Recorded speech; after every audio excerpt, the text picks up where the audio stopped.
¿Se escucha bien? Perfecto, porque no tenemos micrófono, así que espero que se escuche bien. No hace falta que empieces a grabar porque esto es la introducción. Esto es el prólogo a un gran evento que se va a producir en este momento. Hay prólogos muy buenos. Hay prólogos. Todo tuyo. Sí, yo que soy el prologuista oficial aquí de Raúl. Bueno, a ver, ¿algún autómata, algún androide, algún cyborg que esté presente en la sala? El hombre de palo de Juanelo. Quiero que hable un poquito del hombre de palo de Juanelo. Sabes que Juanelo Turriano es casi amigo mío. No, eso es de la época, ¿no?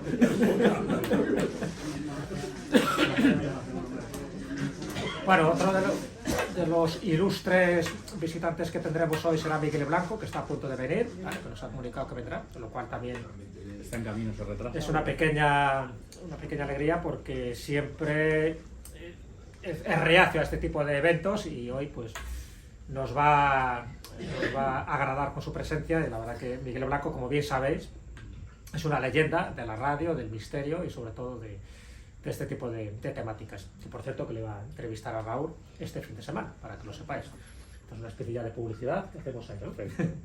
Por cierto, también en la Escuela de la Brújula ya le entrevistamos hablando de autómatas y cabezas parlantes, así que todo lo que no se diga aquí lo remitimos al programa de la Escuela de la Brújula, donde hay durante 2 horas largas estuvimos hablando de este tipo de personajes, de androides y de automatismos. Entonces, estamos todos preparados, dispuestos, las orejas desplegadas, las antenas receptivas. Levantar la mano el que haya leído el libro. Menos mal, hay uno. Bien, premio. Álvaro Arula. Cómo no, otro de los grandes investigadores de la nueva generación, que también nos honra con su presencia. O sea que nadie más ha leído el libro. Muy bonito. Ah, bueno, hombre, Manuel Berrocal, porque es un clásico también. Me da vergüenza levantar la mano. No, sí, porque siempre que pregunto algo, Berrocal siempre está ahí, siempre está ahí. ¿Estás ahí ahora? Pero es normal. Yo los anteriores. ¿Cuánto tiempo? Ah, los anteriores habéis leído, ¿no? Y los que vendrán. Por eso, esos ya. Y los que vendrán, Y los que vendrán. porque ya me ha contado que Este se año. están ahí fraguando varias cosillas muy interesantes. Pues son las 19:07, así que con vuestro permiso, con la venia, si queréis, empezamos esta presentación. Iba a decir esta puesta de largo, pero no es tanto puesta de largo porque ya el libro ya lleva unos meses, no acaba de salir, no está recientito, pero desde luego son de esos libros que merece la pena tener y leer, porque hay veces que tenemos libros pero no los leemos. Este es el clásico libro de consulta porque hasta el momento es lo más completo que se ha escrito en lengua castellana sobre este tipo de artilugios que tanto nos apasionan. No solo a Raúl, no solo a mí, que yo he sido el prologuista, sino, bueno, también a Javier Arries, que ha hecho el epílogo, que por desgracia no ha podido venir, porque bueno, está con sus problemas médicos, y cuando conozcáis un poco a Javier, pues sabéis que el hombre lleva una temporada larga, pues pasando esas penurias médicas, pero bueno, todo va por buen camino, y no ha podido estar ahí presente. Pero es verdad que es un tema que a mí particularmente me apasiona. De hecho he escrito en algún que otro libro pues cosas relativas a los autómatas, sobre todo en la Edad Media. De hecho, Raúl, le tengo que agradecer que de vez en cuando me cita en este libro, ¿Cómo no? en un libro que son Secretos Medievales, donde dedico un capítulo a esa especie de automatismos medievales, porque siempre tenemos la idea de que la Edad Media era una edad oscura, una edad donde no se prodigaban este tipo de tecnologías, y nada más lejos de la realidad. En la Edad Media eran muy listos. La Edad Media solo dura 1000 años, con lo cual durante 1000 años hubo tiempo para que se hicieran muchísimos avances, muchísimos progresos. Es cierto que hubo guerras, que hubo batallas, que hubo epidemias, que hubo hambrunas, que hubo de todo, pero ¿en qué época no la hubo? Y evidentemente en una Edad Media que dura tanto tiempo, ni más ni menos que esos 1000 años, ¿no? Hasta que empieza la Edad Moderna, hasta que empieza el Renacimiento, pues hubo un poco de todo. Pero una de las partes más desconocidas, evidentemente, eran los autómatas. Pero claro, los autómatas, a pesar de que no nos haya llegado ninguno de la Edad Media, no es algo que se produzca en la Edad Media, ya viene de mucho antes. Nos tendríamos que ir a la mitología.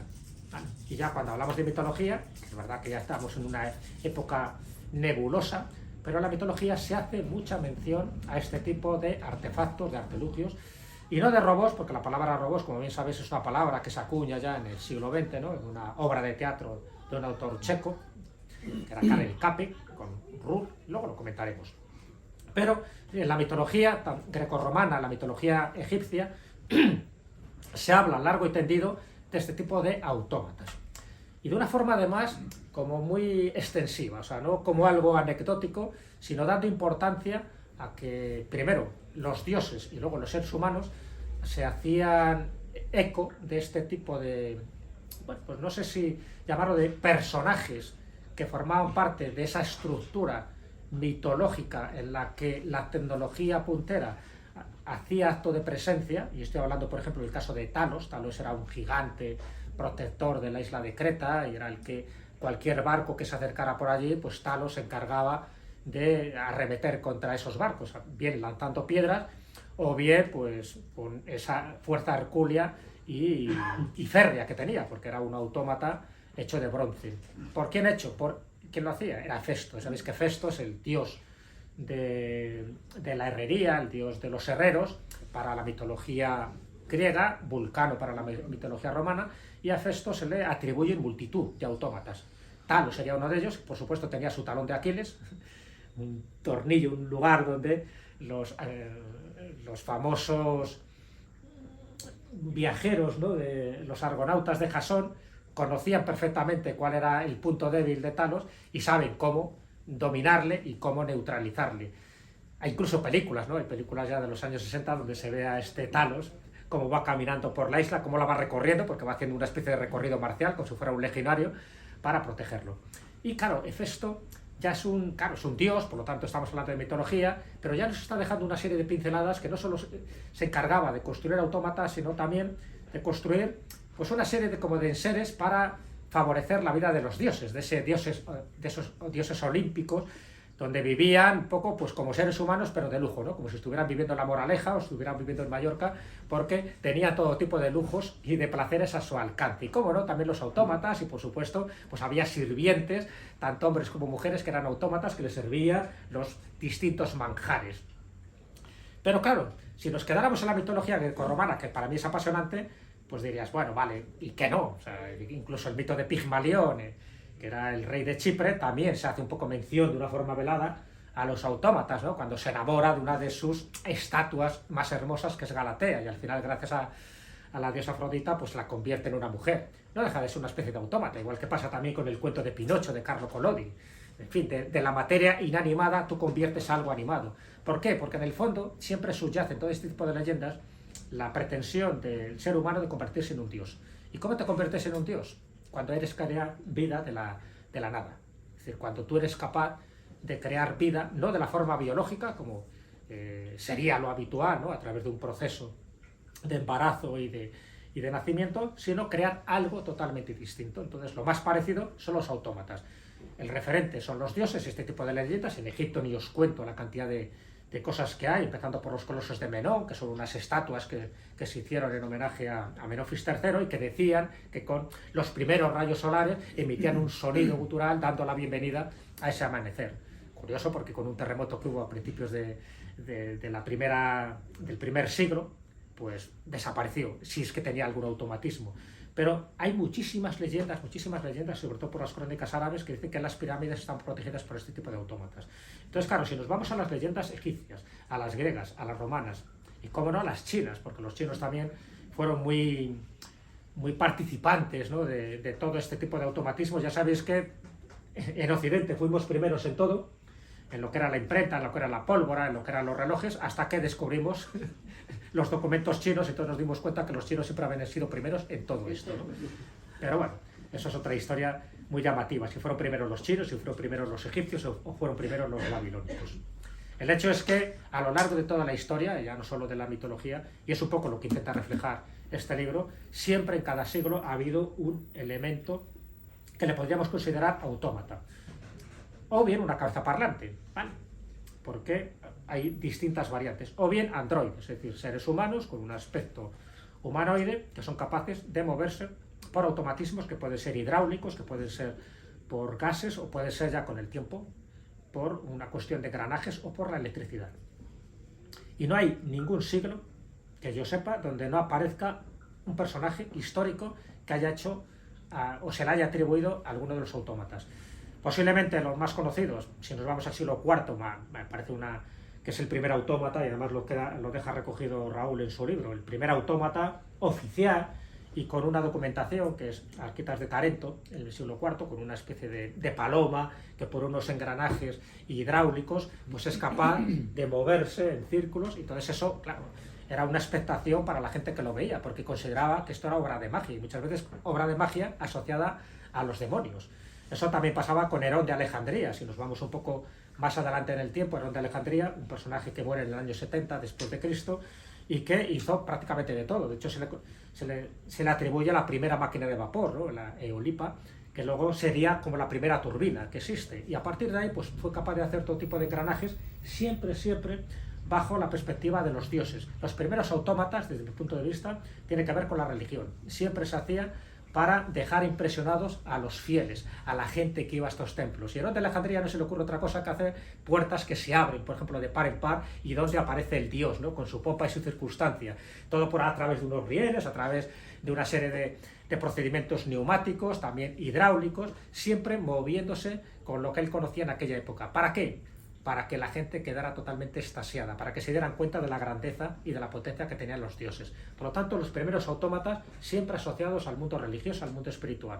Y luego ya poco a poco se van extendiendo a una parte más práctica para ayudar al ser humano y también para la parte lúdica. No olvidemos que muchos autómatas tienen que ver con la parte lúdica. Y bueno, hay como distintas etapas. Hay una etapa que a mí me fascina, no solo la de Silvestre II, que me imagino que luego Raúl lo comentará, el Papa del año 1000, el Papa que, en fin, se le atribuyen muchísimas cosas, incluso un pacto con el diablo, pero también se le atribuye una cabeza parlante, ¿no? Que tenía una especie de código binario que respondía sí o no a ciertas preguntas que tú le hacías. Incluso estuvo en España también aprendiendo las artes nigrománticas y las artes alquímicas. Silvestre II, el Gerbert de Orillà, es uno de sus personajes fascinantes. Pero si nos vamos al siglo XIII, allí aparece prácticamente todo el mundo, porque no lo olvidemos, la religión, hola Mercedes, la religión estaba muy imbricada con este tipo de tecnología. Y esa religión estaba también representada por monjes dominicos, ¿vale? y monjes franciscanos. Monjes franciscanos. Reproduciendo en Viva Alejandría. ¿Qué tal? Como Roger Bacon ya sabéis que fue una de las grandes luminarias que hubo en el siglo XIII, San Alberto Magno, también a otro que se le atribuye uno de estos inventos, de estos autómatas. El siglo XIII es apasionante a todos los niveles, incluso en las leyendas del golem, ¿no? Que también sería otra vertiente. No solo estamos hablando de mecanismos automáticos, sino también de cómo puedes crear vida de materia orgánica, que en este caso sería el barro, ¿no? En los golem, si conocéis la tradición checa, es cómo se puede hacer algo viviente utilizando fórmulas mágicas, en este caso fórmulas hebraicas y fórmulas cabalísticas. Y luego, si nos vamos un poco más allá, el siglo XVI también fue apasionante, el siglo XVI, en fin, Leonardo da Vinci, Regio Montano, tantos y tantos personajes que yo creo que son fascinantes y cada uno de ellos merecería un capítulo aparte. Y por supuesto, como no, Juanelo Turriano, el hombre de palo, Toledo, que por cierto tiene una calle impresionante para visitar. ¿Qué quiere decir con esto? Y ya no me voy. El libro, ya digo, es una recopilación, termina prácticamente en el siglo XVIII, que fue otro de esos siglos apasionantes, ¿no? Donde se crean ya incluso hasta patos excretores, donde comían y descomían a la vez, con lo cual no dejaba de ser llamativo. Es verdad que no emitían olores, pero casi, ¿no? Por todo lo que eran capaces de hacer. Incluso escritores, pianistas, dibujantes, que a través de mecanismos automáticos eran capaces de hacer verdaderas virguerías. Y ahora te digo, el de von Kempelen, el famoso turco, el que tenéis aquí en la portada, que también tiene su historia sobre si había un enano o realmente no había un enano. Y es verdad que en el caso de Raúl, que aparte ya te digo que es un libro impresionante por la cantidad de datos que él maneja y sobre todo por la forma de exponerlo, él termina además, como no, con un referente que siempre habría que elevar en los altares, que es otro Leonardo, ¿no? Leonardo de Torres Quevedo, uno de los personajes muy desconocidos, pero que prácticamente hizo de todo y como no hizo también nuestro primer ajedrecista automático y que era capaz de ganar a cualquiera, ¿no? Luego se ha mejorado con otro tipo de artilugios y también, bueno, hizo aerostatos, hizo de todo. Don Leonardo de Torres Quevedo termina el libro de una forma gloriosa y me parece que además es un acierto porque también en España se contribuyó muchísimo a este tipo de artilugios. Y os pongo un ejemplo, si habéis ido a Burgos, habéis ido a la catedral, ahí está el papamoscas. El papamoscas es un reloj que ya el origen es del siglo XVI, es verdad que el que vemos actualmente es del siglo XVIII, pero no solo es ese papamoscas, ¿no? No es ese de martinillo el que da los cuartos, es que también tenemos relojes de esta época, del siglo XVIII, donde se incorporó todo el mecanismo de la relojería para esto, para los autómatas. Y tenemos en varios lugares también, como en Caneres de la Sierra, donde también hay otro papamoscas muy desconocido, en La Rioja, o tenemos, por ejemplo, también en Plasencia, que es el abuelo Mayorga, en fin, tantas y tantas cosas que muchas veces pasan desapercibidas. Y sin embargo en España tenemos, incluso ya sabéis que yo soy de León, en Mayorga, en fin, tenemos ahí también en el ayuntamiento los maragatos, ¿cómo no? 2 maragatos que dan las horas pacientemente, de forma automática, dando martillazos a las campanas y vestidos además de maragatos, para que se vea un poco cómo es el estilo tradicional de la maragatería.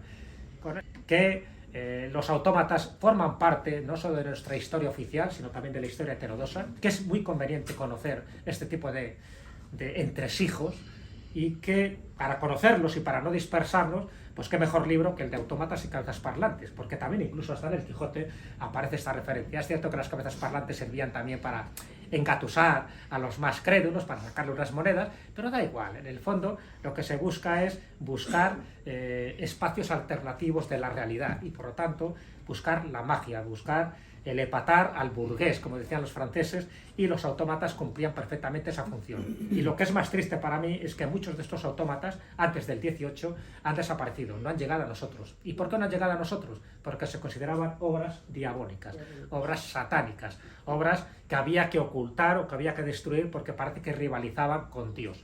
Bueno, pues esa es un poco la paradoja de este tipo de tecnología, de automatismos, que sabemos que estaban en la Edad Media, que sabemos que estaban en el Renacimiento, pero que solo a partir del 18, que es la edad de oro de los automatismos, es cuando nos han llegado a nosotros, y que España, a través de distintos personajes muy gloriosos que aparecen citados en el libro, pues tienen una importancia capital.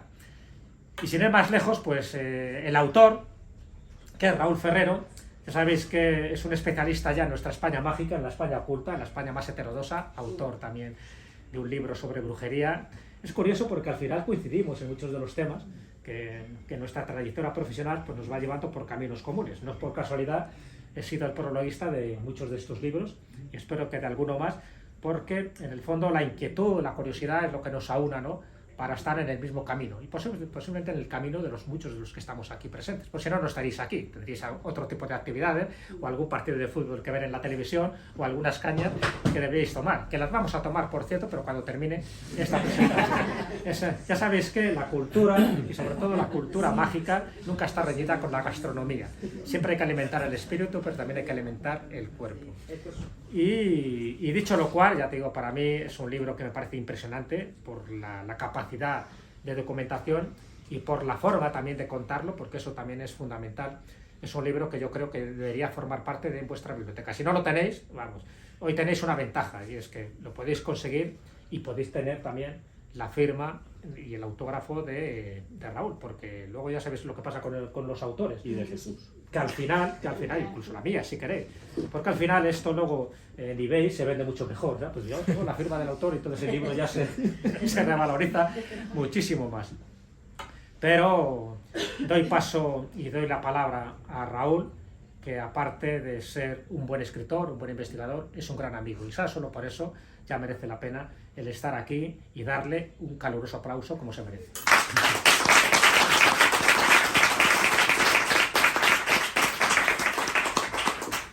Bueno, yo me pongo de pie directamente, simplemente para aplaudirle a Jesús Callejo por la presentación, porque ha sido fabulosa. Fijaros que yo tengo papeles, él no tiene nada, y todo esto lo ha soltado de cabeza. Tremendo.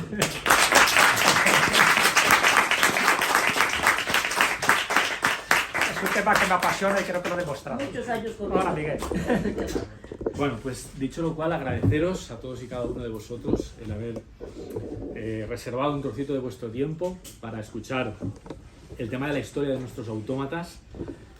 Agradecer a Jesús Callejo que esté aquí conmigo en la presentación del libro. Como ha dicho, somos compañeros de viajes, somos compañeros de caminos, y la verdad es que es verdad, es cierto, porque 3 libros han sido prologados por él y otros 2 que están en camino para el año que viene, pues seguramente, si él no tiene inconveniente, también los prologará. En cuanto al tema de los autómatas, muchos de vosotros os preguntaréis qué es un autómata, ¿no? Yo creo que deberíamos de partir de ahí. Bien, bajo mi punto de vista, cuando hablamos de autómatas estamos haciendo referencia a creaciones ingeniosas, y yo creo que es muy importante esta palabra, ingeniosa, porque al final fueron creaciones de genio. Y es verdad, fueron personas muy sabias las que llevaron a cabo este tipo de artilugios, con unos conocimientos de neumática, de hidráulica, de mecánica, de matemática tremenda. Luego veremos, como ha dicho Jesús, al Papa del año 1000, Silvestre II, que dominaba 7 materias entre geometría, matemática, lo que os he dicho, aritmética, todo tipo de... El trivium y el quadrivium. El trivium y el quadrivium. Por tanto, eran genios, y por el simple hecho de ser genios, fueron también realizados de forma muy individualizada, es decir, no se realizaban en serie, es decir, por eso no nos han llegado hasta la actualidad una paloma de Arquitas de Tarento, es decir, porque no se hicieron en serie, quizás se hiciera 1 o 2 y ya está, ¿no? Entonces, por ese mismo motivo, tampoco han llegado a la actualidad. Y luego además estaban dotados de un conjunto de mecanismos, como os he dicho, mecánicos, que tenían esa capacidad de imitar cosas, personas u objetos animados. Y eso es lo que decía Jesús, esa capacidad, ese afán del ser humano por imitar al ser Dios, ¿no? No solo desde el punto de vista artificial, que sí, que lo era, sino incluso desde el punto de vista genético, en ese afán por la inmortalidad, ¿no?, del ser humano. De hecho, hoy en día en muchos laboratorios se sigue investigando para alargar la vida todo lo que se puede, ¿no? Como ha dicho bien Jesús, es decir, nos podíamos remontar incluso a Alejandría. Es decir, cuando, por ejemplo, lo que decía Jesús, Amenhotep III, en 1300 a.C., ni más ni menos, lleva a cabo la creación de los colosos de Menón. Son 2 estatuas gigantescas, hoy en día permanecen en pie. Fijaros la cantidad de años que han transcurrido y allí están, vigilantes todavía. La función que tenía al principio estos autómatas eran funciones litúrgicas, eran funciones, en cierto modo, de atemorizar al pueblo y a los fieles. Es decir, ese afán de la propia religión de tener al pueblo sometido y, por lo tanto, esa capacidad de asombro.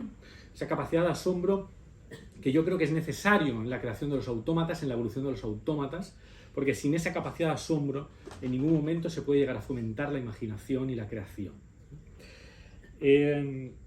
Esos colosos de Menón, fijaros que tienen más de 40 metros de altura y fueron creados con el fin de que no fuera despertado aquel que fuera de alguna forma a molestar al faraón de su sueño eterno, pues que evidentemente les causara temor a todos aquellos. Como dice Jesús, en el amanecer, en el interior había una especie de turbinas, una especie de tuberías, que el agua, con la reverberación de ese calor y del calor del propio desierto, provocaba que se convirtiera en vapor. Ese vapor ascendía y de alguna forma salía por los ojos y por la boca, causando ese temor, ¿no? Imaginaros la cara de aquella gente atemorizada ante esa capacidad, ¿no?, ante ese asombro. Igual que él decía que también se abrían puertas de los templos. Pero fijaros que voy a ir, en cierto modo, rápido, porque no quiero aburriros con este tema, ¿no? Yo creo, lo que quiero es que os deis cuenta de esa capacidad que tenían. Por ejemplo, en Grecia, como ha dicho Jesús, tenemos a Tesibio, tenemos a Filón, tenemos a Herón de Alejandría. El tema de Herón de Alejandría, por ejemplo, fijaros que es el primero que crea una máquina expendedora en la historia. Estamos hablando del siglo IV a.C. Tragaperras.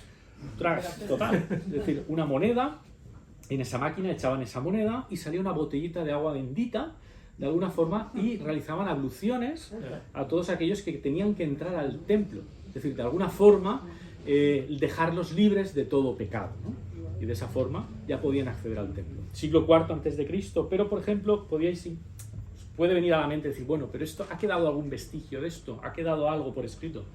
Bueno, Filón de Bizancio tiene una obra que se llama Neumática y que hoy en día ha llegado hasta la actualidad y se conserva. Y ahí describe más de 100 mecanismos, cómo se elaboraban, qué instrumentos, qué herramientas llevaban a cabo para su realización. Por ejemplo, Filón de Bizancio tiene los lavabos, tiene surtidores, llevó a cabo la creación de surtidores de agua. Los surtidores de agua que hoy en día vemos en muchos hospitales, por ejemplo, que le das un botoncito y sale esa agua. Ya Filón de Bizancio, en el siglo IV, llevó a cabo esa creación. Cosa que será agua bendita, que tenía más valor. Fijaros que incluso lo de los lavabos, que os decía, en los banquetes pues utilizaban también estos lavabos para lavarse las manos y poder... Bueno, esto que ya vemos en el siglo IV a.C., en la Grecia, en la escuela de Alejandría, en el mundo árabe también. Lo que pasa es que en el mundo árabe no llevan a cabo la evolución. De alguna forma desarrollan todos estos inventos que ya en la civilización griega habían llevado a cabo, ¿no? Y tenemos a los hermanos Musa, ¿no? Como digo, perfeccionan de alguna forma también el lavabo, los surtidores de agua, etc. Como veis, voy bastante rápido. Después, la primera referencia literaria, no sé si lo ha comentado Jesús, hace ni más ni menos que 2000 años antes de Cristo. Es decir, en el Satiricón de Petronio ya aparece la primera referencia a un autómata donde se habla de un androide hecho de metal que actuaba de alguna forma de sirviente en los banquetes. Nos metemos en la Edad Media, vemos las metamorfosis de Ovidio, también se hace referencia a todo esto, sobre todo cuando se cuentan las hazañas, ¿no? Las aventuras y desventuras de los dioses, siempre hay algún autómata, algún sirviente que ofrece ese licor, esa ambrosía, ese néctar a los dioses. O sea, que siempre está referenciada, y sobre todo las metamorfosis de Ovidio, porque es una de las obras de referencia dentro de la mitología greco-romana, en la que se basa Robert Grace. Y en Alejandría, por ejemplo, ¿qué me dice Jesús de las dos estatuas, Venus y Marte, claro, en el templo, que se abrazan? Se abrazan, es verdad. Fijaros los fieles que estaban allí, cómo veían que se abrazaran esas dos estatuas. ¿Quién movía esas estatuas? Pues bueno, la solución era sencilla, habían una serie de rieles en el suelo. Eran rieles, efectivamente. Y una estaba hecha de hierro, tenía hierro, la otra tenía magnetita, y lo que hacía es que se atraían. Y entonces, claro, la gente ante eso quedaba completamente asombrada. El O ese era general. Claro, porque no conocían exactamente el mecanismo. Ya sabéis lo que decía un poco Arthur C. Clarke, ¿no? En fin, que una tecnología superior no se diferencia de la magia. Ellos no conocían la tecnología, por lo tanto era magia divina. Pasamos a la Edad Media. Es decir, en la Edad Media, como decía también muy bien Jesús, como no lo va a decir bien, se lo sabe, vamos, es una biblioteca andante, ¿no?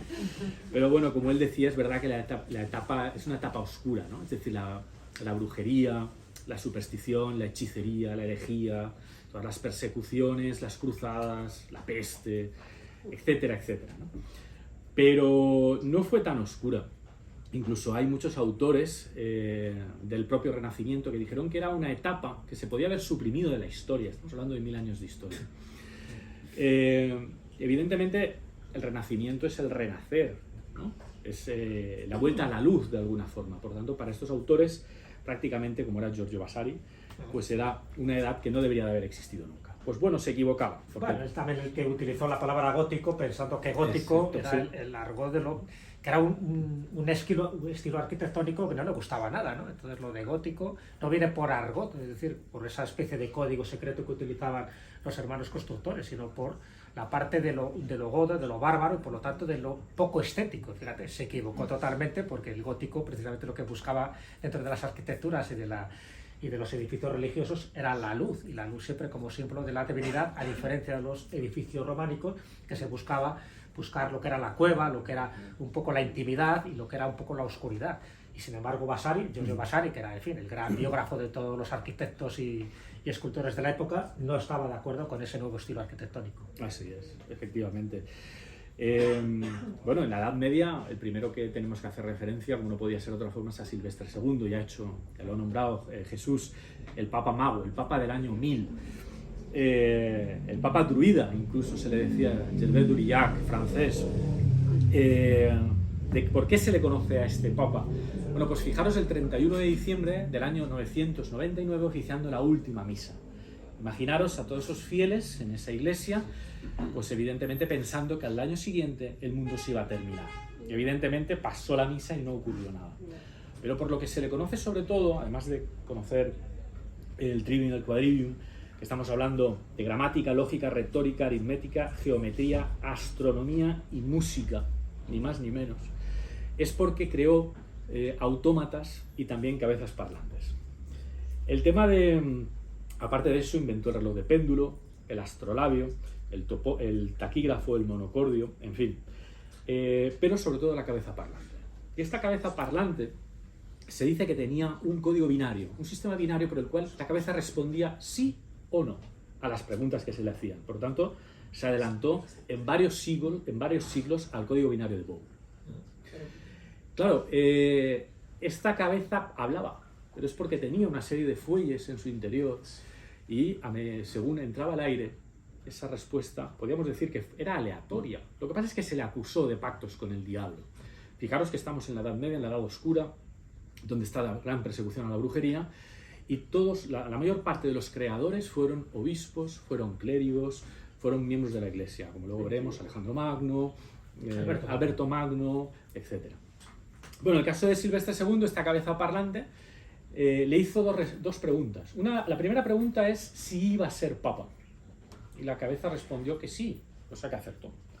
Bueno, tenía un 50% de posibilidades. Pero la otra era más compleja, ¿no? La otra era más compleja, porque aquí sí que le preguntó si él iba a fallecer, si iba a Jerusalén. Y la cabeza le dijo que sí. Por tanto, él, evidentemente, dijo, bueno, pues con no ir a Jerusalén, pues pues ya tiene vida eterna. Estoy tranquilo. Pues no ocurrió así, porque oficiando una misa, de repente se desploma. Y esto está documentado, no es algo que aparezca en el libro, que nos inventé, pero está documentado. Sí.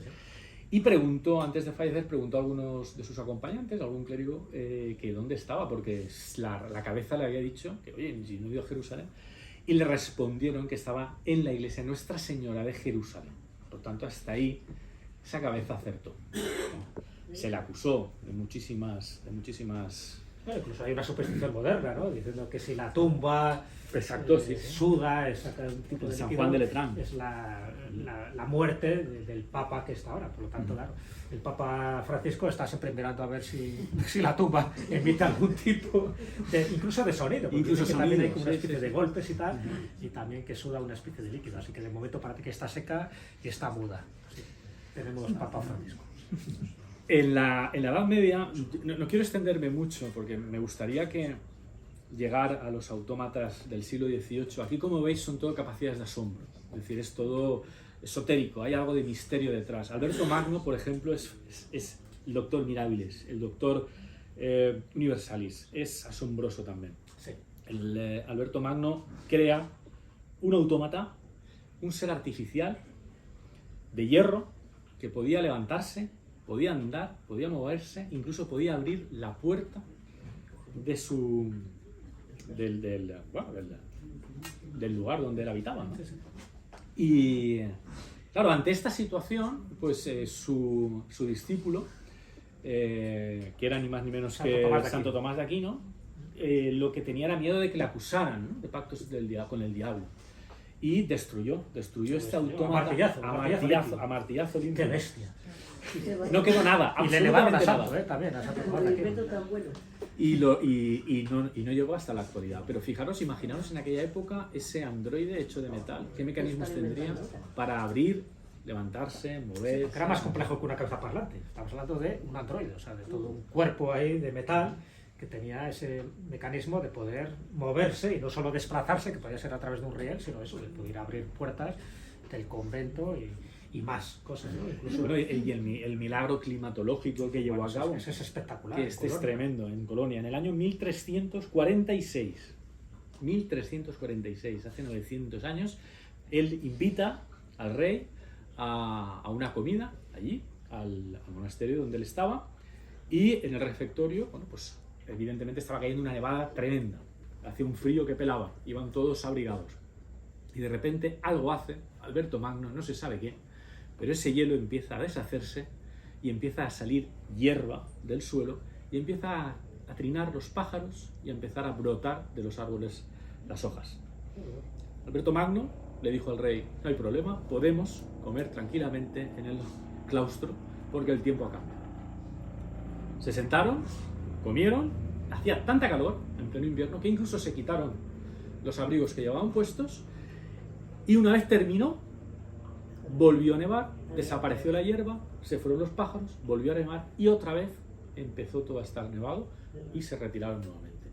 Esto que estoy contando os puede decir Jesús que no es que se invente, hay una crónica, hay un cronista de la época que así lo cuenta. ¿Qué mecanismo, de qué se sirvió Alberto Magno? Nos quedará la duda, nos quedará la duda.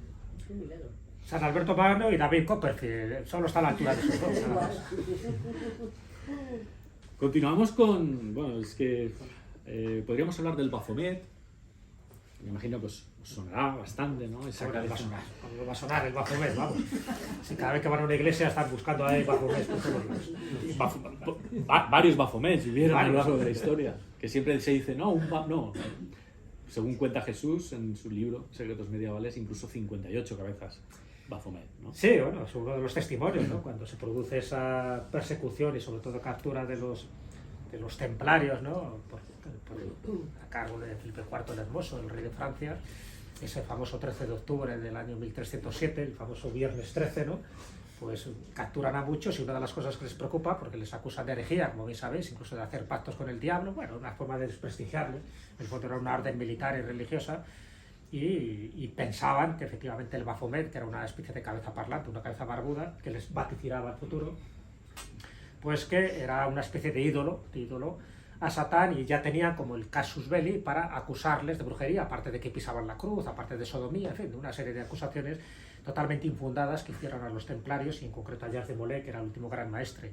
Y uno de los templarios que apresaron en ese París del siglo XIV comentó que ellos adoraban una cabeza y que debajo tenía puesta la frase de Caput 57M 58M. o 58M. ¿Qué quiere decir? Que posiblemente había otras 57 cabezas en otras encomiendas templarias donde también se adoraba a este Baphomet. ¿Qué era?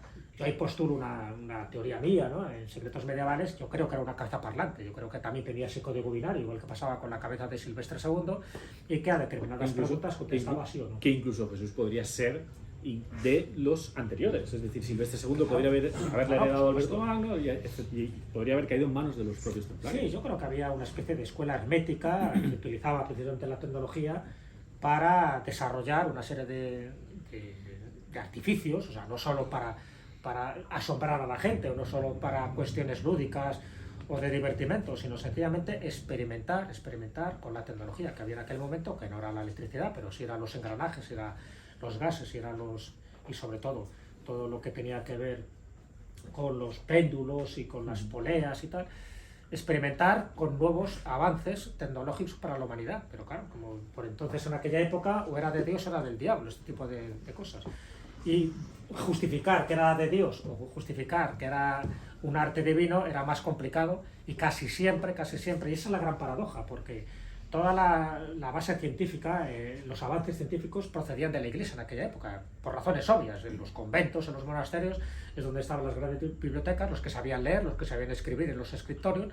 Por lo tanto, los mayores avances que se hacían, tanto en el terreno literario como científico, venían de la parte eclesiástica. Pero también es donde muchos papas frenaron el avance tecnológico y el avance científico, porque se pensaba que era rivalizar con Dios. Claro, sobre todo porque querían infundir ese temor al pueblo. Imaginaros pensar por un momento la película del Nombre de la Rosa, ¿no? Es decir, cuando en el Scriptorium ese bibliotecario esconde esa obra de Aristóteles, ¿no?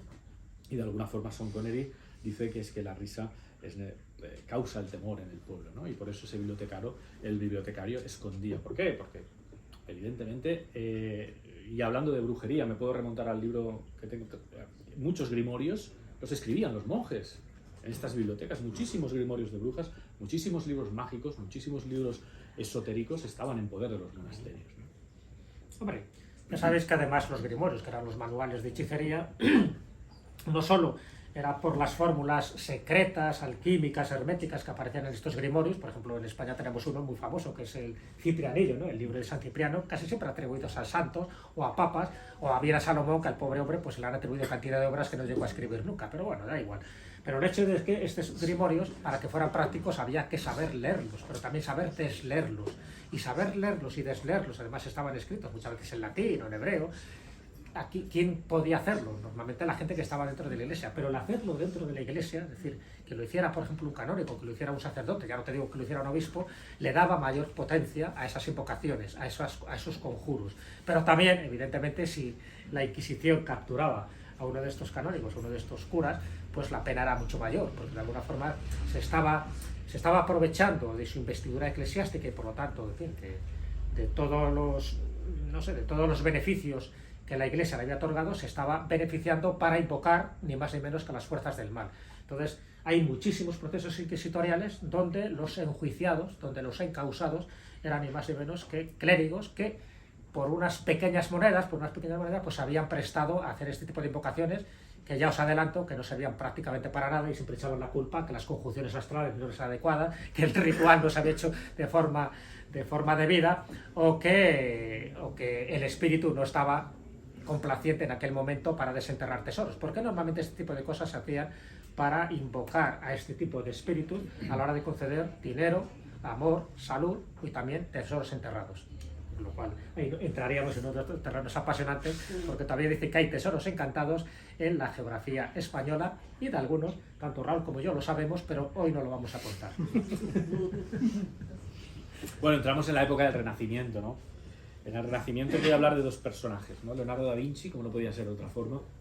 Yo creo que Leonardo da Vinci fue un hombre que se adelantó a su época en muchísimos sentidos. Tiene dos autómatas. Hoy en día el caballero mecánico se puede visitar en el British Museum, en el Museo de Da Vinci en Berlín, y luego tiene también el león mecánico. El león mecánico, fijaros, por un momento era un león que se podía mover, a tamaño natural, se podía mover, se podía desplazar, abría la boca y se ponía de pie, levantaba las patas delanteras. En la boca llevaba una flor, pero es que en la parte delantera tenía una apertura en el pecho que si se abría se veían todos los mecanismos que hacían que ese león se moviera, y además tenía una flor de lis. Lo de la flor de lis es en honor al rey Francisco I, que es donde presentó Leonardo da Vinci ese invento. Y luego el hombre mecánico, el caballero mecánico. El caballero mecánico, si lo buscáis por internet, el mecanismo es muy sencillo. Es decir, tiene 8 poleas, unos cuantos hilos y nada más. Y ahí es donde radica la dificultad, en la extrema sencillez, ¿no? de cómo llevaban a cabo estas creaciones. Y este caballero mecánico se levantaba, andaba, caminaba y se podía sentar de forma autónoma. ¿Por qué no han llegado hasta la actualidad tampoco estos autómatas de alguna forma? Yo considero, bajo mi punto de vista, es porque hoy en día el Codex 1 y el Codex 2 está aquí, en la Biblioteca Nacional de Madrid, se pueden consultar y ahí están sus bocetos. Pero muchos bocetos, fijaros que Leonardo da Vinci fue el primer copyright, estableció el primer copyright de la historia, porque en alguno de sus bocetos él quitaba alguna tuerca, quitaba alguna polea o las cambiaba de sitio con el fin de que no se replicaran sus inventos en un futuro. Fue un hombre adelantado a su época, fundamentalmente, yo creo, primero, porque no tenía los mecanismos o los materiales necesarios para llevar a cabo la creación de estos inventos, y por eso no los pudo llevar a cabo. Y en segundo lugar, también porque evidentemente tenía unos conocimientos que iban por delante de lo que él pensaba, ¿no? De lo que él pretendía llevar a cabo, y eso fue lo que le impidió crear más, ¿no? La máquina voladora, un hombre que caminaba sobre el agua, etcétera, etcétera. Y luego, junto a Leonardo da Vinci, no puedo dejar de pasar a Juanelo Turriano. Es decir, Juanelo Turriano yo creo que es el primero en España, ¿no? Al cual le debemos no solo el hombre de palo, que es lo que nos queda en la mente, sino que fijaros que diseñó el puente de Alcántara, ni más ni menos. Diseñó las campanas del monasterio del Escorial. Llevó a cabo un mecanismo hidráulico para elevar el agua a 200 metros desde el río Tajo, en Toledo, hasta el Alcázar, hasta arriba, y surtir de agua potable a toda la población. Juanelo Turriano nace en el 1500 en Cremona y con 20 años viene a España. Y fijaros que está, ni más ni menos que 50 años en la corte. Primero con Carlos V y posteriormente, al fallecer Carlos V, con su hijo Felipe II. Y murió prácticamente en la más absoluta de las pobrezas, porque no cobró. No le pagaron el artificio. No le pagaban. Una de las grandes obras de ingeniería hidráulica que podemos imaginar, y no le pagaron. No le pagaron. Y encima lo hizo 2 veces. Pagar. Al final se murió de hambre, como suele pasar con todos los genios. Y por lo que se conoce es el hombre de palo, ¿no? El hombre de palo era hoy en día se dice que se encuentra en el Museo Metropolitano de Nueva York. Es una teoría, es cierto que se parece a un monje, tiene las sandalias, es muy, muy parecido al parecido, y además es un autómata del siglo XVI, por lo tanto la época corresponde, y bueno, podría ser. Aparte que Juanelo Turriano pudo haber hecho más autómatas, no solo el hombre de palo, pudo haber hecho alguno más, y por distintos azares de la historia y por coleccionistas, pues ha podido pasar a ese Museo Metropolitano de Nueva York. O sea que no es impensable. De hecho hay vídeos, en YouTube tenéis vídeos de ese monje que también se mueve de una forma muy similar a como cuenta tiene la las manos, lo que hacía. Tiene las manos agarrotadas, es decir, se supone que el hombre de palo en el medio, entre sus manos, llevaba una cajita donde tú le echabas la limosna y levantaba la cajita por encima de la cabeza y hacía una reverencia hacia adelante, ¿no? El que vemos en Nueva York tiene las manos como agarrotadas, como cerradas, ¿no? Pero, seguramente por el paso del tiempo, la cajita ha desaparecido, pero es verdad que la apariencia es muy similar a la que él describe. Existe esa teoría de que recorría las calles de Toledo. Otra teoría que se dice es que iba desde la casa de Juanelo Turriano hasta el arzobispado para pedir un plato de sopa, porque ya estaba que no podía ni comer. Vivía en la más absoluta de las pobrezas Juanelo. Y desde el arzobispado volvía nuevamente a la casa de Juanelo para entregarle ese plato de sopa, ¿no? Esas son las teorías que existen sobre el hombre de palo. Y podría ser, podría ser. En ese siglo XVI también hay que citar a dos personajes que a mí me parecen fascinantes. Uno era Chimboldo. Chimboldo fue el gran pintor que con hortalizas hacía las caras, ¿no?, más inverosímiles. Es uno de los antecesores un poco del mundo de la pintura simbólica y surrealista, y que trabajó en la corte de Rodolfo II, en Praga, ¿no? Pero además de las muchas cosas que hizo, pues también hizo autómatas. Entonces es una de las facetas más desconocidas, otro de esos genios del Renacimiento portentosos. Y el otro sería John Dee.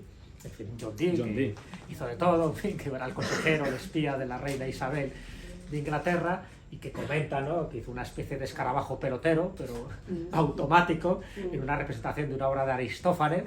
Y cuando sale el escarabajo ahí moviéndose, ¿no? Un artilujo con apenas 20 años, ¿eh? Claro, y además era el jovencillo, pues bueno, salió la gente despavorida y él tuvo que marcharse. Esto era una obra teatral en Cambridge, al final se tuvo que largar. Lo expulsaron por gamberro y por ser demasiado listo. No, pero le dio igual. Él continuó con la suya. De hecho, bueno, como decía Jesús, el espía de la reina, él firmaba con 007. Claro. Las cartas. Ella le encomendó, la reina de Inglaterra le encomendó que vigilara o que se enterara lo que se cocía en las cortes europeas, y que le trasladara toda esa información a nivel de estrategia militar, estrategia política. Y él firmaba esas cartas con 007. 00 eran los ojos de la reina y 7 era el símbolo mágico. Y así lo firmaba John Dee, ¿no? Y John Dee Praga se hace muy colega de Rodolfo I. Allí conoce también a otro metido, un amigo suyo metido en todo el mundo de lo sobrenatural y lo esotérico, y ahí es donde, podríamos decir, se desvía un poco John Dee, porque lo engañan. Conoce a Edward Kelly, que era un sinvergüenza de mucho cuidado, desorejado. Entonces, por entonces, cuando pillaban a alguien haciendo algún delito, le cortaban las orejas, con lo cual era muy fácil reconocerle. De hecho lo encarcelan por fraude. Bueno, ahí es donde aparece toda esa aventura que habréis oído hablar del manuscrito Voynich, y sobre todo también de sus contactos con los ángeles, con unas entidades sobrenaturales que le dictan el lenguaje enoquiano de Enoch, y por lo tanto también ahí nos metemos en ese mundo fascinante. El espejo de obsidiana, o que se dice que está en el British Museum, donde se decía que se comunicaba con las almas de alguna forma, ¿no? Y que le... Bueno. Personaje curioso, pero bueno, eso, que hizo un escarabajo pelotero. Luego podríamos hablar del golem de Praga, pero bueno, voy a ir rápido, porque quiero meterme en el siglo XVIII. Yo creo que el siglo XVIII es el siglo donde es el apogeo de los autómatas, donde la relojería es cuando entra en juego, ¿no? Es decir, muchos relojeros suizos fundamentalmente es cuando empiezan a emplear todos sus conocimientos, todos esos mecanismos de relojería en la aplicación de los autómatas, ¿no? Sí. Y aquí tenemos, yo creo que el primero al que hay que hacer referencia es Jacques de Vaucanson, ¿no? Hombre, claro, el famoso pato escritor de los que hablaba antes. Si lo buscáis por internet, aunque bueno, seguro que ya lo veis, el pato de Jacques de Vaucanson, el pato digestivo, que también se le conoce, fijaros que en un primer momento lo hizo de cristal para que se viera cuál era el mecanismo que él utilizaba, y se ve como ese pato come maíz, pero sin embargo hay como dos tubos, de forma que el maíz va a un depósito, y por el otro tubo hay como una masa de color amarillenta, que es la que él va excretando de alguna forma. Es decir, era un pato que caminaba, que comía, que hacía la digestión y que defecaba de alguna forma. Un pato escatológico. Fabuloso, vamos, tremendo. Lo hacía todo. Tremendo, ¿no? Como mascota no tenía perfil. Además de cristal. Te ponía la casa. Pues junto a Jacques de Vaucanson, yo creo que para mí, bajo mi punto de vista, no sé si Jesús, mi favorito es Jack Droth, ¿vale? Jack Droth, relojero suizo también, tiene 3 autómatas que han llegado hasta la actualidad, que lo podéis buscar por internet. Uno es el escritor. Fijaros, es decir, es un niño que tiene un tintero con una pluma, coge y empieza a escribir. Llegó a escribir y podía escribir hasta una carta de 40 palabras. Pero es que no hacía solo eso. Es decir, luego tenía un mecanismo en la laringe, mediante fuelles, que incluso le permitía soplar para secar la tinta. Y cuando terminaba, se levantaba. Pues este escritor tenía más de 6.000 piezas en su interior que hacían todos estos movimientos. Estamos hablando del siglo XVIII, ni más ni menos. Pero es que junto con este escritor tenemos también, o llevó a cabo la creación de la pianista. La pianista era una chica que se ponía a tocar y con los ojos guiaba, sus dedos se movían y guiaba las manos, dirigían las manos. Tocaba hasta 40 melodías distintas. Y cuando terminaba, se levantaba y hacía una reverencia hacia el público. Más de 4.000 piezas en su interior para llevar a cabo estos movimientos. Pero hemos hablado del escritor, hemos hablado del pianista, luego también tenía el dibujante. El dibujante podía llevar a cabo dibujos de todo tipo también, con más de 2.000 piezas en su interior. Ojo, eran autómatas. No había ninguna fuerza exterior para mover eso. No había electricidad, no había robótica, no había electrónica. Era todo levas, engranajes, poleas, tornillos, cuerdas. Con eso se movían. Pues este dibujante también llevaba a cabo su dibujo y lo mismo, y posteriormente se levantaba y también hacía esas reverencias. Yo creo que Jacques Droz, siglo XVIII, nace en 1721, fallece en 1790. Fijaros, hace casi 300 años los artilugios que creó. Para mí, fascinante. Pero bueno, como él tenemos a Robert Houdin. Robert Houdin, Houdini, el famoso mago, se inspiró en Robert Houdin, francés. El nombre lo coge de ahí. Lo coge de ahí. De hecho, Robert Houdin o Robert Houdin, como lo llaman ahí en Francia, es por decirlo así, el padre de la magia moderna, ¿vale? O sea, que es el que incorpora precisamente este automatismo para impresionar y asombrar al público expectante y espectador que estaba allí. Exacto, yo como dice Jesús, es cuando el ilusionismo y la magia se incorpora a los autómatas. Es decir, hasta ahora no se había llevado a cabo ese paso. Es decir, a partir de aquí ya, como luego tenemos la portada Von Kempelen, es decir, ya yo creo que no engañaba. Mucha gente dice eso es un engaño. Realmente no, es decir, yo creo que era ilusionismo, era un poco de magia. Y al final lo que se pretendía era capacidad de divertir también. Yo creo que en las cortes y sobre todo hay que tener en cuenta, no lo hemos dicho, yo creo que es muy importante que quien tenía acceso a estos autómatas era la burguesía, era la aristocracia, era la gente con dinero, era la gente con poder, era el pagado, quiero decirte, la gente llana no podía acceder. ¿Por qué no han llegado hasta la actualidad muchos de aquellos autómatas? Pues por lo mismo, porque igual se creó pues uno, dos y evidentemente pues desaparecieron, ¿no? Es cierto, por ejemplo, bueno, el pato digestivo no ha llegado hasta la actualidad, pero por ejemplo estos tres que os he comentado, hechas de Vaucanson, hoy en día se pueden visitar en Neuchâtel, en un museo. Y si buscáis por internet es fascinante. Bueno, luego tenemos Von Kempelen. Voy a terminar con Von Kempelen y con Leonardo Torres Quevedo. Von Kempelen, que lo tenéis ahí en la portada, llevó a cabo este ajedrecista, el turco. Es un turco, es un autómata en la parte trasera, vestido de turco, y delante, como veis, tiene ese tablero de ajedrez. Esa puerta, él abría la puerta para que vieran todos los mecanismos que se utilizaban en ese ajedrez. Se dice que había una puerta secreta en la parte más interna donde se ocultaba la persona que realmente llevaba a cabo los movimientos. Debería de ser muy bueno, debería de ser un ajedrecista de los mejores del mundo, porque nunca perdió ninguna partida, ni incluso Napoleón Bonaparte consiguió vencerle, ¿no? No, y ganar a Napoleón Bonaparte con el pronto que tenía... Como para... Era peligroso. El tío era bueno. Si es verdad, y parece que era verdad, había una parte de todo, ¿no? Que había como una especie de enano, que era por la capacidad, ¿no? Que no cabía una persona. Otros dicen que era Von Kempelen a veces, ¿no? El mismo que actuaba de tapadillo, ¿no? Pero sí que la teoría de que había un enano experto en ajedrez y que se camuflaba ahí con el mecanismo, porque lo que hacían era también una especie de acto de magia, es decir, abrían los compartimentos para ver que no había nada dentro, pero claro, como pasa con los magos, ¿no? Que abren una compuerta, te dicen para aquí y para allá y luego te aparece algo, ¿no? Aquí ocurría exactamente lo mismo, pero es cierto que aquí la magia estaba no solo en los mecanismos que adoptaba este autómata, el turco, sino también el que estaba en el interior de este receptáculo, que fuera capaz de vislumbrar la partida, los movimientos que hacía Napoleón o el conde que fuera, porque normalmente casi todos eran nobles, y que luego fuera capaz de ganar a todos. O sea que eso desde luego es para quitarse el sombrero, y de hecho von Kempelen no solo hizo este autómata del turco, Hizo también, una como cabeza tú cuentas en parlante. el libro, hizo otro tipo de autómatas. Hizo una cabeza parlante. Hizo una también. cabeza parlante. Claro. Y para finalizar, porque quiero dejaros... Pues, pues por eso. cierto, es el que financió alguna de las obras de Mozart. También, por ejemplo, Don Giovanni, si habéis visto y habéis escuchado la ópera de Giovanni, el que paga los gastos es von Kempelen. O sea que era un mecenas de los de quitarse el sombrero. Pues, como os decía, para finalizar, por si luego queréis preguntar algo, y porque bueno, la librería cierra a las 8:30 y ya son casi, no sé si estaremos en las 8. Tenemos a... Media hora. Tenemos las 8 justo ahora. Perfecto. Hay tiempo para Entonces, que- yo creo que hemos hecho un repaso rápido. Me gustaría haber tenido en algún otro, por ejemplo, el Golem Para de eso está el Prado. libro, para eso está el libro. Pero para eso está el libro. Pero sí que es Mira. verdad, como decía Jesús, que cierro con Leonardo Torres Quevedo. Me Yo parece un cuando- acierto, me parece un acierto.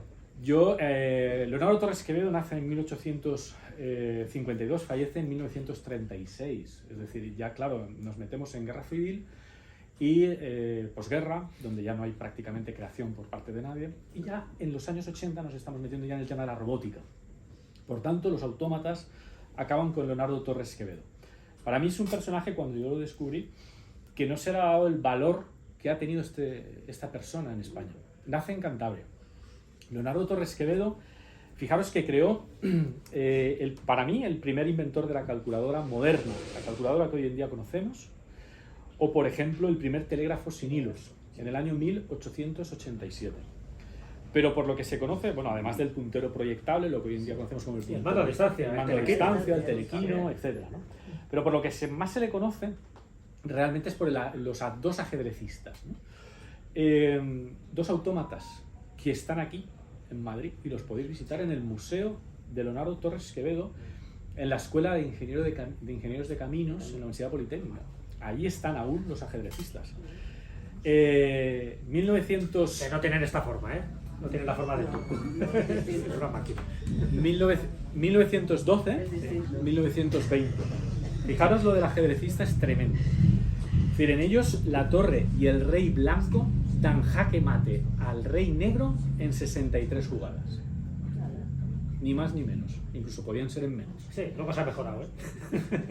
Y cuando le daba el jaque mate, había una turbina o una especie de luz que se levantaba, o sea, empezaba jaque mate, ¿no? Como un altavoz diciendo jaque mate. Nadie jamás consiguió vencer a la máquina. Nunca. Pero es que lo más curioso es que Leonardo Torres Quevedo ideó una especie de código, un algoritmo, por el cual durante 10 minutos podía apagar la máquina y le daba ventaja al contrincante. A los 10 minutos volvía otra vez a ponerse en marcha. Pues ni aún así nadie le ganó. Pero es que el rey emérito Juan Carlos, hay una fotografía de él de los años 70 en el Palacio de Cristal jugando con el ajedrecista. Tampoco le ganó. Pero lo más curioso es que el hijo de Leonardo Torres Quevedo se lo llevó a una convención internacional en París y allí la máquina se enfrentó a dos de los mejores jugadores de ajedrez del mundo, Wiener y Tastatoder.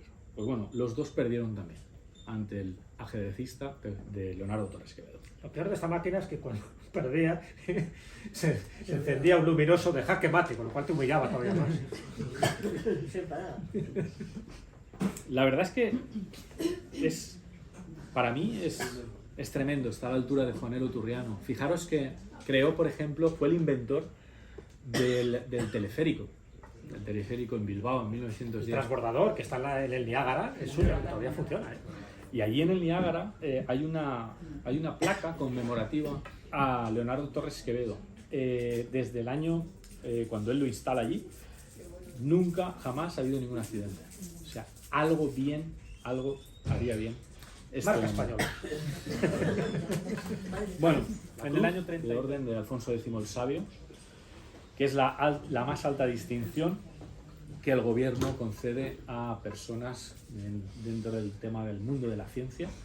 Pues bueno, en el año 33 se le concedió a Leonardo Torres Quevedo.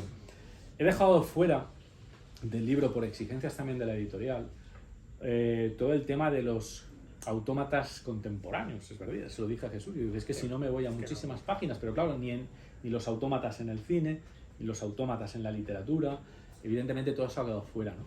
Pero es verdad que en el Quijote, y no me gustaría dejar pasar, en la segunda parte del Quijote hay un episodio y un capítulo, La cabeza parlante, Sí, la que está en Barcelona. donde el tabernero Eso es. engaña de alguna forma con su sobrino, que está en el piso superior, engaña a Quijote y a Sancho porque mediante ese tubo que subía arriba le hacían preguntas a la cabeza parlante y su sobrino desde arriba iba contestando. Entonces al final Quijote le dice: Sancho, Sancho, vámonos de aquí, que esto está encantado, ¿no?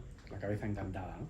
Es fascinante esa ironía, ese toque irónico que tenía Miguel de Cervantes para dotar de esa capacidad, de alguna forma, tocar todos los palos en la magnífica obra del Quijote. Bueno, llegado a este punto, ya nos meteríamos en el tema de la robótica. Y yo se lo decía a Jesús, que el mundo de los autómatas es un tema fascinante, ¿no? Hay una profecía, cuando estuve también en el programa con Miguel Blanco, la Yaya Ganga esta, ¿no?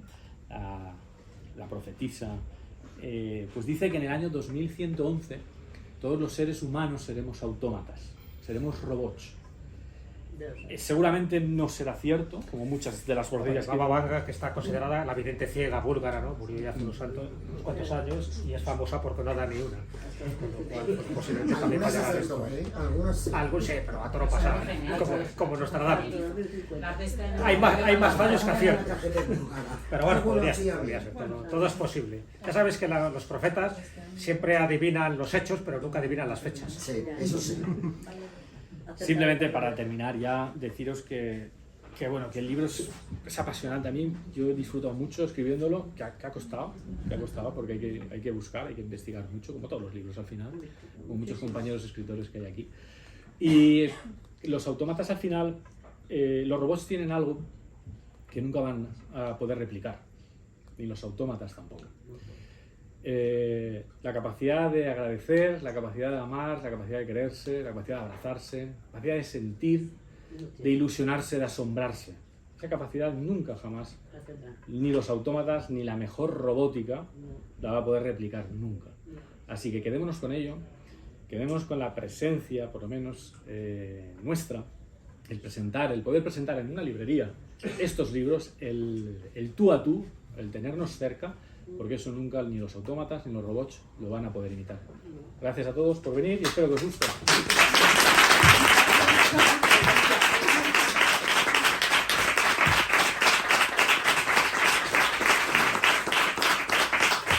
Bueno, yo creo que hay tiempo, no demasiado, pero creo que hay tiempo para alguna que otra pregunta, alguna inquietud, alguna duda, algún enigma, algo que queréis plantear ahora a Raúl Ferrero, decirlo cuanto antes, porque luego se va a Valencia y vais a perder la ocasión. Así que este es el momento, se abre ahora esta parte de tertulia para que le preguntéis cualquier cosa, porque como habéis visto, se lo sabe todo. ¿Preguntas? Bueno, Yo tengo que mirar los papeles de cuando en cuando, Jesús. ¿Por qué se te ocurrió escribir este libro?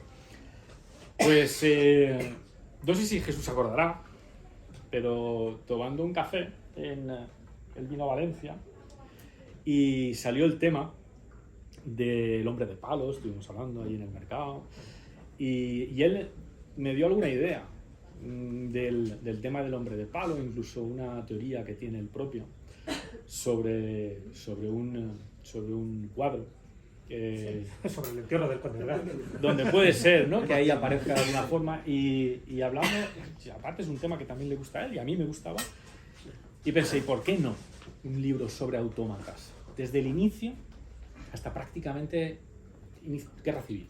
¿Por qué no? Y la verdad es que hay poco escrito, no hay mucho. No.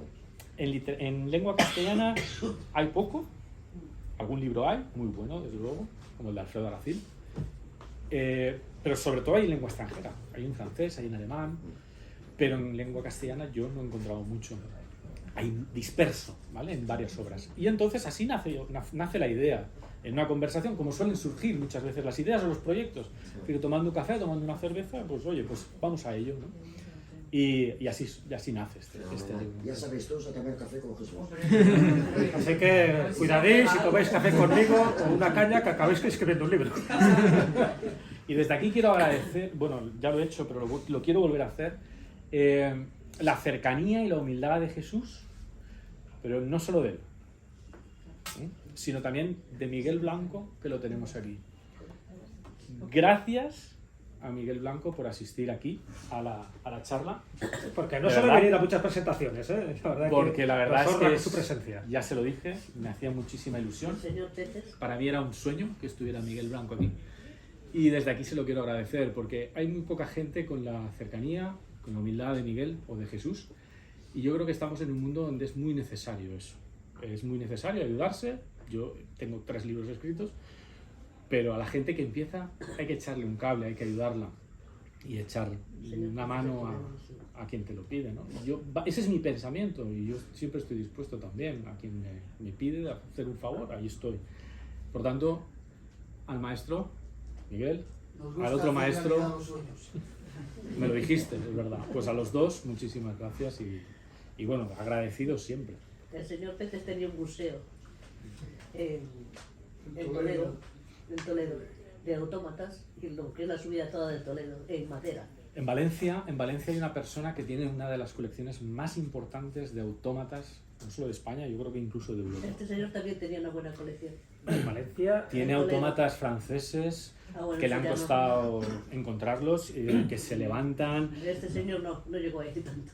Sí, pues este tiene incluso un autómata que llega a decir papá, mamá, y se le escucha perfectamente, es una especie de cabeza parlante mediante fuelles, pues llega a decir papá, mamá. Su museo allí en Toledo, y en su casa estaba lleno de cosas de madera, la subida del Tibidabo, agua, el museo del Tibidabo hay Eso iba a uno. comentar yo, que soy de Barcelona y recuerdo haber visitado El los Tibidabo. autómatas del Tibidabo Claro, de pequeño Gran museo. y era una pregunta que ya al hilo de lo que estáis comentando, ¿por qué dan ese miedo con los payasos, no? A mí yo recuerdo de niño, daba miedo. a mí me daban miedo, yo me acuerdo de asomarme a los espejos, que es una famosa atracción también del Sí, Tibidabo. los espejos que Y luego, claro, veía los autómatas y yo allí no duraba mucho, los espejos me lo pasaba teta, me lo pasaba, ¿Sabes por qué? ¿sabes? Porque nos intentan replicar de alguna forma. Ya. Ahí está el quid del misterio, ahí está el terror. Es decir, ver a una persona inanimada Claro. que te está imitando o que se está comportando de la forma más parecida a un ser humano. No solo en el caso de un payaso, que sí, me da igual. El hecho de que diga papá, mamá, ya atemoriza. O que se pongan, o los juguetes de cuerda, un camioncito de estos de juguetes. Es decir, que ese juguete a cuerda, De lata. que a veces no termina la cuerda del todo, lo dejas quieto y de repente hace clink, clink, clink. Solo eso, esa capacidad de imitar, no un ser humano, sino también cosas o objetos, es lo que crea ese temor. Y eso es lo que se intentaba crear desde muy antiguo para tener al pueblo de alguna forma controlado. Yo no sé si siguen estando en el parque de atracciones, hace años que no lo he En el visto. Tibidabo sigue. Siguen estando, ¿no? Sí, Yo sí. hace bastantes años que no lo he ido. De hecho, todos esos es los que iban en el libro, porque yo quería hablar del Tibidabo, quería hablar de pues, lo que ha comentado Jesús, del Papamoscas, de Plasencia, etcétera, etcétera, pero claro, no. Relojes, es verdad. Entonces, Autómatas En Ciudad Real, por ejemplo, en Ciudad Real, en la Plaza Mayor de Ciudad Real, cada hora sale el Quijote, Sancho y Cervantes moviéndose y llevando allí a cabo una representación, ¿no? Es decir, hay Sí, muchísimos. pero ya ese es un automato del España hay siglo muchos XX, autómatas. pero del siglo XVIII todavía se conserva. En el siglo XV en Valencia habían unos autómatas en el Corpus Christi, en la Catedral de Valencia, hacían una serie de movimientos, incluso lo que pasa es que empleaban petardos. Y uno de estos petardos se les fue la mano y quemaron el altar mayor. Y desde entonces se prohibió. Me gusta mucho jugar los juegos. Siglo XV. Sí, pero está documentado. Siglo De hecho, en XV. Valencia, si no recuerdo mal, en la población de Ana, ¿no? Con 2 Ns, ahí nació Francisco Sanz, que hizo en fin, Claro. todos los autómatas, que eran muñecos, que él, gracias a que era ventríloco, fue uno de los grandes espectáculos que hubo en la España de Principios del siglo XX. con Liborio, en fin, con, Sí, sí, sí. creo que Y no me digas tú que no causaban miedo. pues eso también se ha convertido, Vaya claro que espectáculo. causaba, Claro que sí. y se ha convertido también en un museo, creo que está en donde él nació, en la localidad de Ana, o sea, en Valencia, algo tenéis ahí en Valencia. Albaida, Está ese tipo de cerquita, cosillas, sí. ¿eh? Está el Museo de Títeres a nivel europeo, uno de los mejores museos de títeres, y están los de Francisco. Ahí lo tenéis, ponéis una mascleta, ya lo tenéis ahí. ¿Alguna pregunta más? Oye, ahora que es muy de actualidad, el tema de la inteligencia artificial, que dentro de poco a los guionistas de Hollywood se lo van a cepillar. Bueno, hay que hacer un convenio precisamente para Sí, por limitar eso, para que la no. inteligencia artificial. Pero los que escribís un libro y escribís cosas de estas, No solo ahora escribimos- pones un ordenador no y solo- te lo hace todo. no solo Por un ejemplo, libro. tú has utilizado Sí, el Google. un cuadro, una Claro, es que ilustración. ese gran problema que yo veo hoy día. ¿Sabes cuál es mi problema?